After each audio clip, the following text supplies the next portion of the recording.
Nah, di Indonesia disepakati 5. Nanti kita bahas lebih detail nilai apa saja. Tapi dia harus jadi prinsip dasar perilaku dan juga standar perilaku. Kemudian dalam hidup kita mungkin banyak nilai macam-macam. Mungkin ada tadi loh, ada nilai.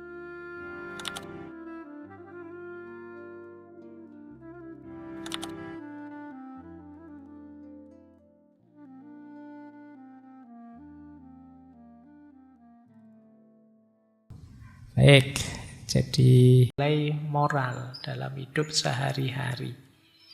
Kalau kita ngomong moral, tidak boleh meninggalkan politik. Karena politik itu ya puncaknya pembahasan tentang moral. Ini kalau kata kemarin Aristoteles. Terus, ada juga makna kedua yaitu etika politik itu, Pak. Dimensi moralnya kalau kita ngomong politik. Jadi kalau kita bicara politik, tata masyarakat, jangan lupakan aspek moral.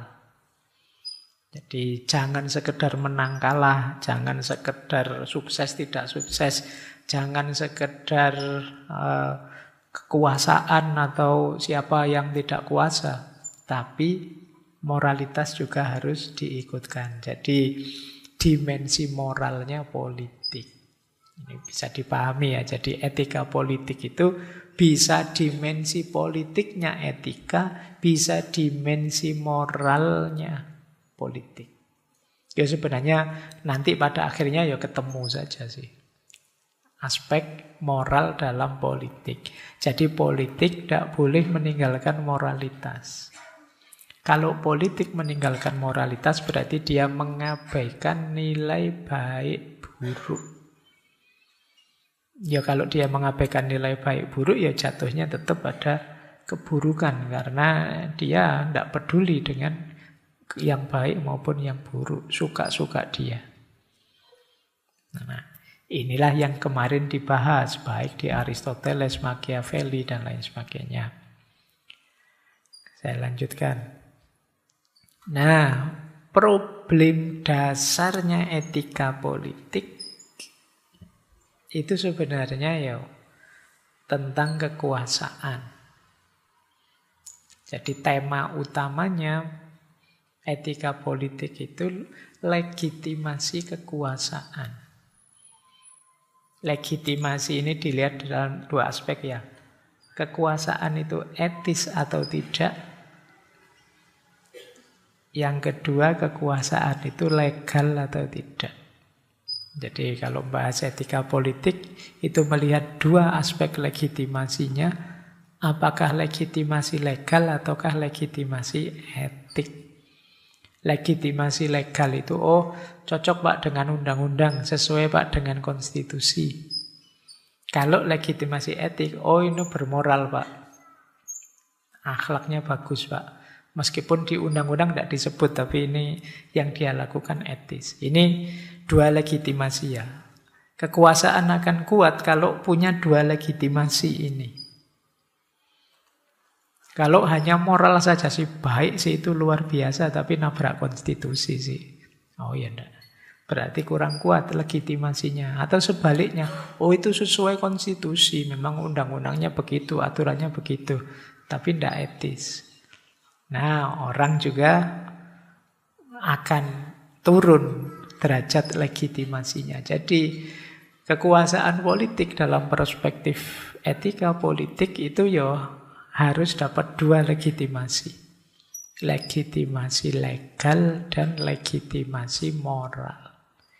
Legitimasi legal itu sesuai aturan, sesuai hukum, sesuai undang-undang, itu legitimasi legal. Jadi kalau kalian bilang aturannya memang begitu kok, padahal kalian tahu ini sebenarnya ada yang tidak beres. Tapi ya biar sajalah, ini legitimasi legal. Tidak bisa dilaporkan sih, wong memang secara aturan benar. Tapi kalau meninggalkan legitimasi moral meskipun legal, ya nanti kekuatan kekuasaannya tidak sebesar kalau legal dan etiknya kuat. Sebaliknya juga begitu, kalau ini legitimasi legalnya ditabrak saja demi legitimasi etis. Nah, ini juga masalah. Dua-duanya harus hidup. Ada orang yang nabrak legal demi moral, ada orang yang nabrak moral yang penting legal.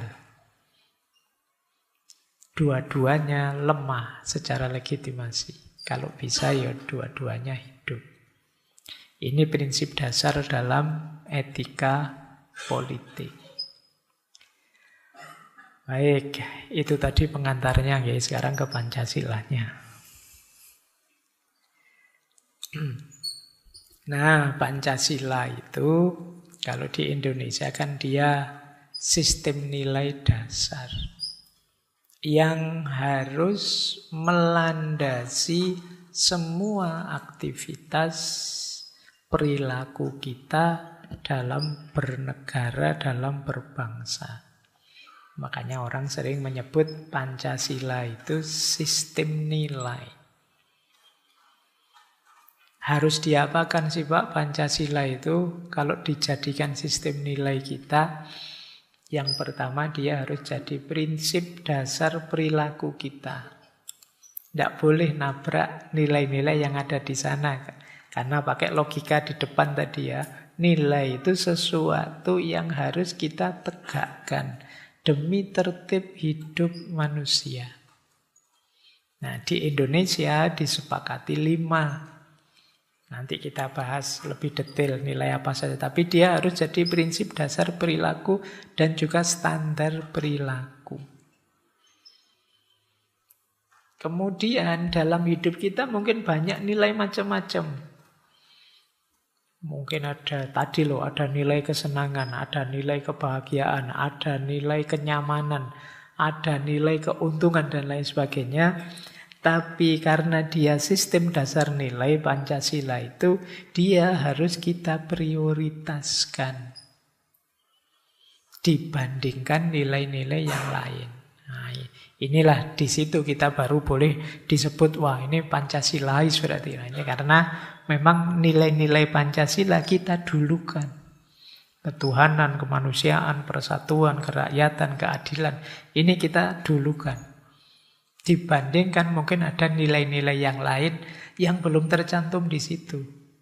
Mungkin juga yang belum tercantum ada yang baik, tapi belum masuk ke situ.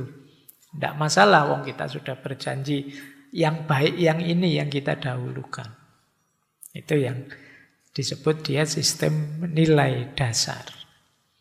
Kemudian parameter untuk keberhasilan atau kegagalan kita dalam mengelola bangsa dan negara. Jadi kok ada perilaku kita yang tidak berketuhanan ya perlu dievaluasi.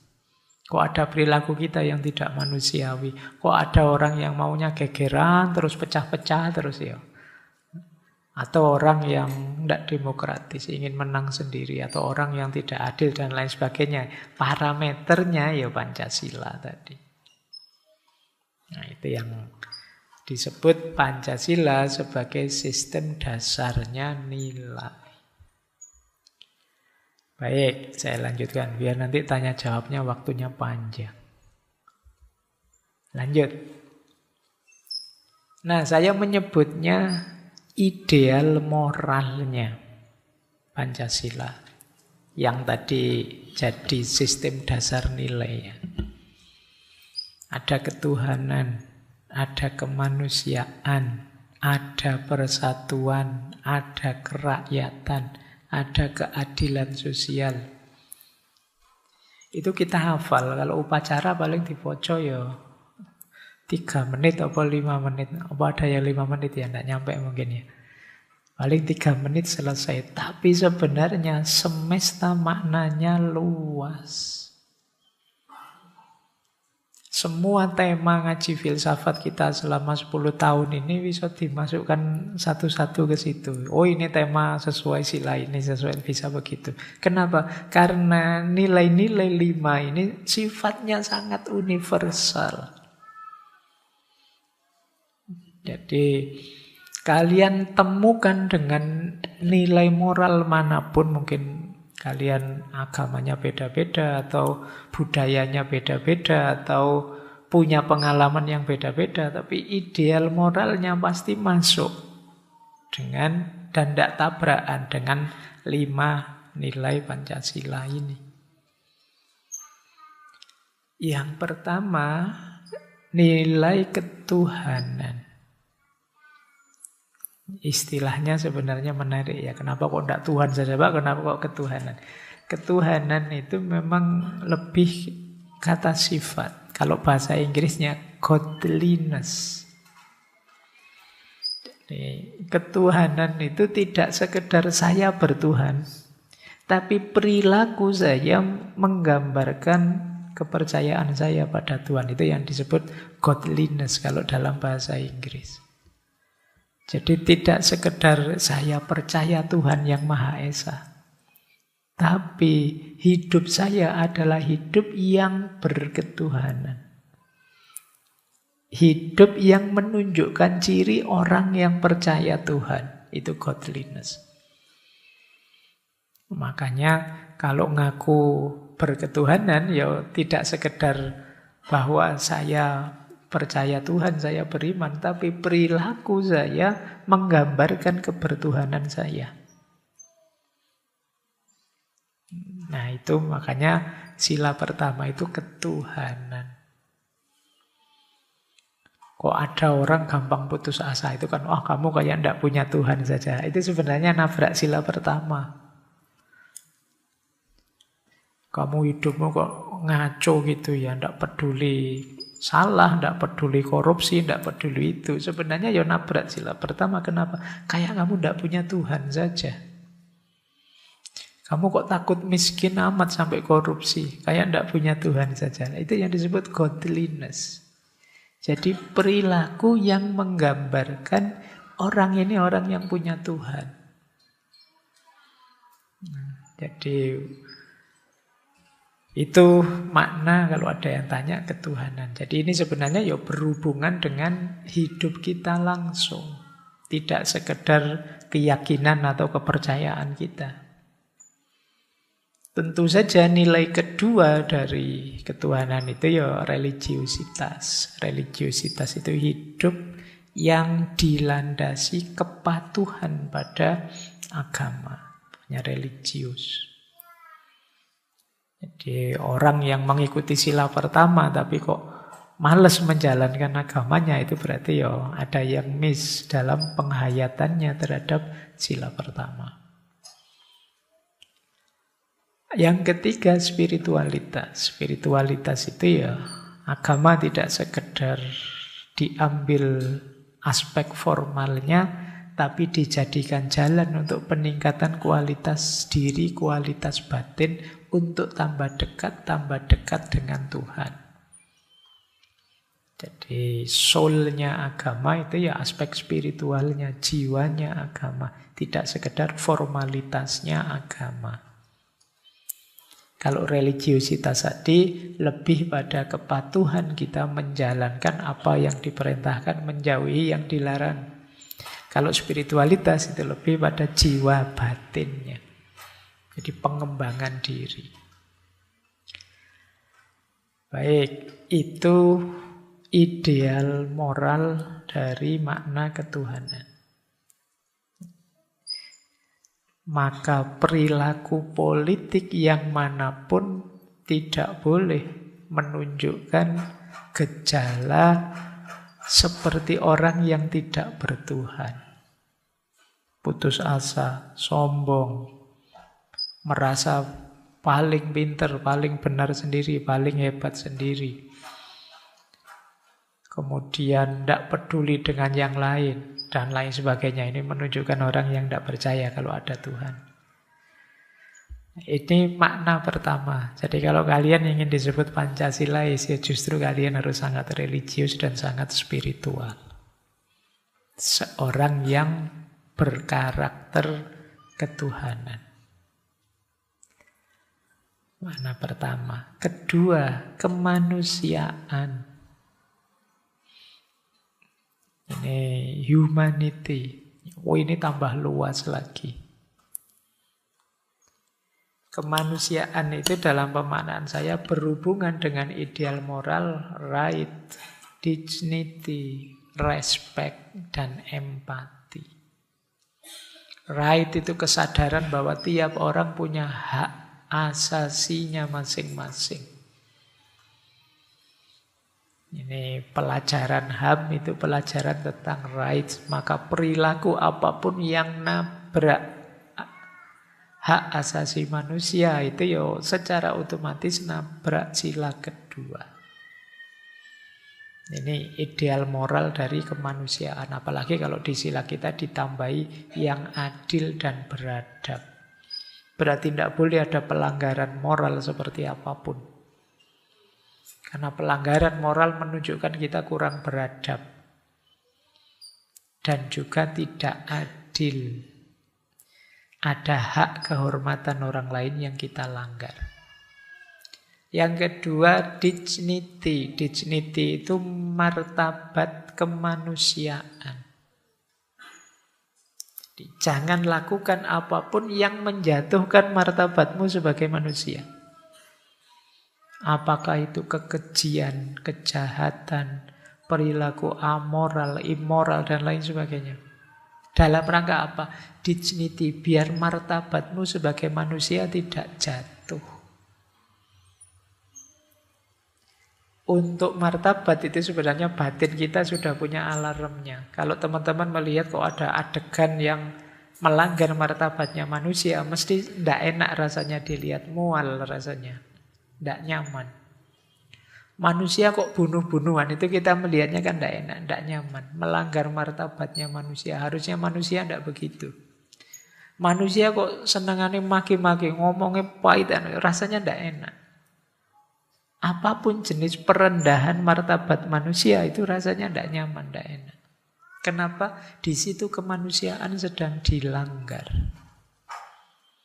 Ya kriminal apapun, pelanggaran apapun itu ya rasanya merendahkan martabat manusia. Dan jangan salah, yang merendahkan martabat manusia itu manusianya sendiri.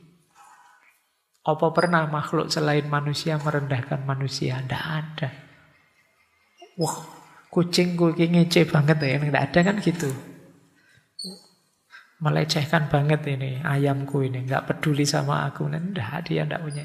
Yang bisa merendahkan martabat manusia itu ya kita sendiri. Manusianya sendiri. Makanya ditegaskan di prinsip kedua. Jangan ada yang abai martabat manusia. Dan yang keempat, kemanusiaan itu kalau berhubungan dengan orang lain didasarkan pada empati. Empati itu memposisikan saya di kamu, memposisikan aku di kalian. Kemampuan kita untuk, kalau bahasa Inggrisnya transposisi, ganti posisi. Jadi seandainya aku kalian, bisa saya rasakan.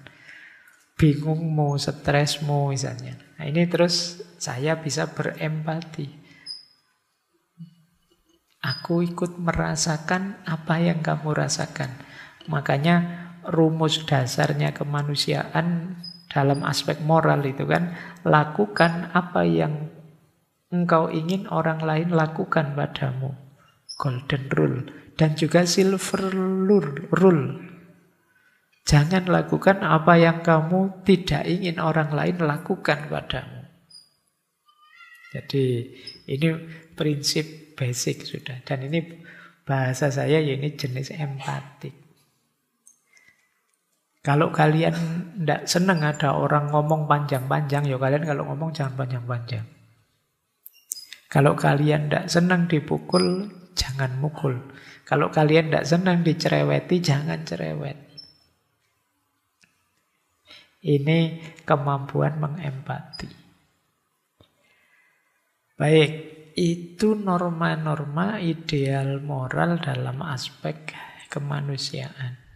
Berarti orang Indonesia itu harus manusiawi. Orang Indonesia itu harus religius. Sila pertama, sila kedua. Yang ketiga sekarang. persatuan. Orang Indonesia itu harus kompak, bersatu. Ini syarat. Wong kita hidup sesama anak bangsa. Nah, ada 3 ideal moral yang berhubungan dengan persatuan. Yang pertama, identitas dan kohesi. Yang kedua, solidaritas dan toleransi. Yang ketiga, komunikasi dan partisipasi. Identitas itu maksudnya, mari kita sadari, yuk kita ini punya identitas yang sama. Kita ini sama-sama bangsa Indonesia, ya sama-sama manusia. Kan sama, jadi ketika kita sadar identitas kita sama, ya kita sadar kebutuhan untuk kita saling mendukung, saling kompak. Itulah persatuan. Jadi kita ada di bawah naungan payung yang sama, payung kebangsaan Indonesia. Nah, selain identitas ya ada kohesi. Yang minggu lalu kita belajar Ibnu Khaldun ya, kohesi, asobia. Saling terikat di antara kita, ikatan sosial. Mari kita cari sebanyak-banyaknya hal yang bisa mengikat kita. Kita sama-sama lahir di sini, kita sama-sama bangsa Indonesia, kita sama-sama dididik di sini, kita sama-sama menikmati airnya dan tanahnya, kita sama-sama. Ini nanti akan merekatkan kita. Jadi ini rumus pertama. Untuk bisa bersatu ada kesadaran akan identitas dan kemauan untuk kohesi, saling melekat, saling nyambung.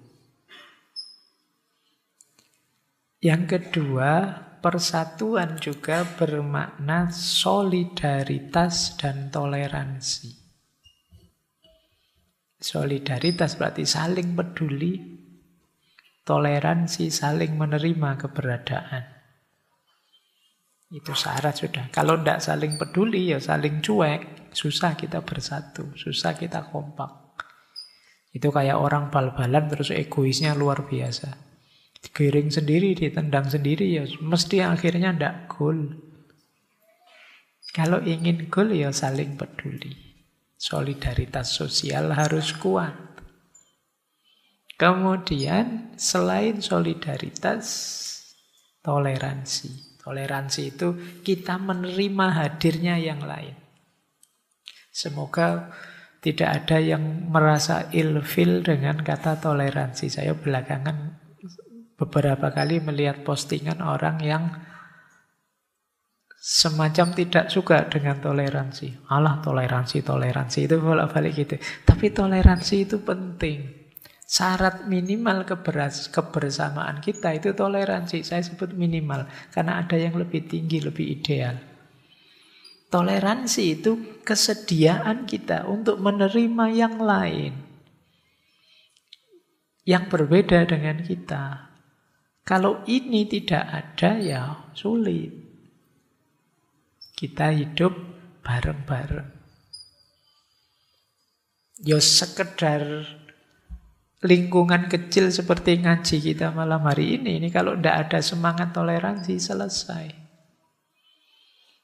Kalian tidak bisa menerima yang berbeda. Misalnya di sebelahmu tiba-tiba ada anak yang gayanya, kelakuannya tidak kamu senangi. Ini ngaji sejak tadi kok umek dewe wae, gerak sendiri wae. Itu kan kamu nggak nyaman. Kamu tidak bisa menerima dia, maka kamu gelisah. Padahal kamu terpaksa harus ada di sini, wong kamu ingin ngaji. Ini bolak-balik kok main HP wae. Wah, ini bolak-balik kok. Jadi kamu gelisah sendiri lihat temanmu. Kenapa? Kamu tidak bisa menerima dia berbeda denganmu. Mbok kayak aku gini loh, anteng. Paling tidak ngantuk, tidak apa-apa lah kan, tidak ganggu orang ngantuk itu. Itu kan idealmu, orang lain punya ideal sendiri. Jangan-jangan dia umek sejak tadi itu ya biar tidak ngantuk. Nah, ini salah satu contoh. Dimanapun kalian perlu semangat penerimaan pada yang berbeda, karena hidup ini secara niscaya berbeda. Tidak mungkin sama. Bahkan meskipun sama ayah dan ibunya, sama gurunya, sama sekolahnya, sama kampusnya, isi kepalanya pasti juga berbeda. Itulah kenapa solidaritas dan toleransi jadi prasyarat untuk kita bisa kompak bersatu. Tanpa diawali itu sulit. Dan yang ketiga, persatuan juga mensyaratkan komunikasi dan partisipasi. Tentu saja hidup bersama itu dasarnya komunikasi. Kata Habermas, manusia dengan manusia itu komunikasi. Subjek dengan subjek. Jadi banyak orang yang menganggap orang lain itu hanya objek saja. Kalau dia menganggap orang lain hanya objek, ya tidak terjadi komunikasi. Karena komunikasi itu dua arah.